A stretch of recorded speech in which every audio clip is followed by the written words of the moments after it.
Radhe Krishna friends, সবাইকে নমস্কার জানাই। সবাই কেমন আছো? আমি ভালো আছি।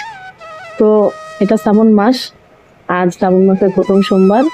তো এটা তো বাবার মাস, বাবার পুজোর আয়োজন করেছি সকালবেলা উঠেই। তার সঙ্গে আজকে একাদশী মহাব্রত। তো একাদশী আর সোমবার মিলিয়ে আজকে দিনটা খুবই পবিত্র এবং খুবই সুন্দর একটি দিন। তো বাবার পুজোর আগে রাধা মাধবের পুজো সেরেছি, তারপরে বাবার পুজো করেছি। যেটুকু আমার মনে এসছে, ষোড়শ উপাচারে সম্ভব হয়নি, তবে পঞ্চামৃত দিয়ে বাবাকে আজকে পুজো করেছি।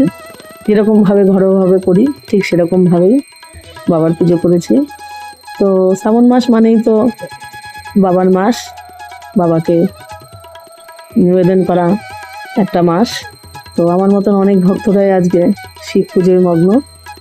আর আর একটা রিচুয়ালও এখন উঠেছে, সেটা হচ্ছে সবুজ চুড়ি পরা।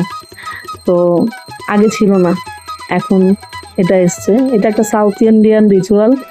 তো সাউথ ইন্ডিয়ান রিচুয়াল এখন আমরা গ্রহণ করছি, কারণ আমিও মনে করি যে এটা আমাদের হিন্দুদের একটা সংস্কার। আগে অনেকে অনেক কিছু করতো না, এখন করে। ফেসবুক আছে তাই আমরা জানতে পারি, তাই এগুলো আমরা গ্রহণ করি। আর ভালো কিছু ভালো কিছু দেখে যদি গ্রহণ করার দরকার হয়, তাহলে গ্রহণ করলে অসুবিধা কোথায়?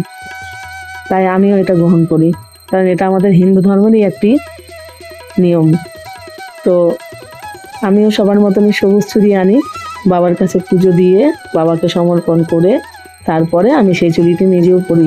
শ্রাবণ মাস পুরো আমি বাবার আশীর্বাদে এই চুড়িটি পরি। আর এমন নিয়ম মানতে অসুবিধা নেই, যেতে আমার স্বামী সন্তানের মঙ্গল যদি হয়, তাতেও সমস্যা বলে আমার মনে হয় না। হ্যাঁ, তো সমস্ত সধবা মেয়েরা আর এমনি মেয়েরাও সবাই সবুজ চুড়ি করে বাবার আরাধনা করে। যাক, ভালোই লাগে বেশ, তাই না? আর পুজো সেরলাম, পুজো সেরে আমাদের পাড়াতেই আর কি সুন্দর মন্দির আছে, শিব মন্দির, সেখানে গিয়েছিলাম আবার বাবার মাথায় জল ঢালতে। সঙ্গে এবার আমার ছোট বাবা ছিল, তো এটা আমার বাড়তি পাওয়া। আমার ছোট বাবা আমাকে সাথে করে নিয়ে গেছে, বাবার পুজো করেছে, বাবার পুজো করিয়েছে।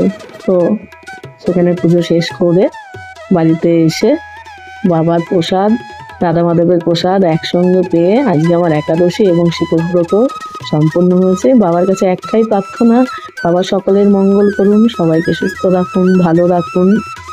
আর যে যেখানেই আছো সবাই বাবার চরণে থেকো। সবাই কমেন্টে একবার ওম নমঃ শিবায় লিখো।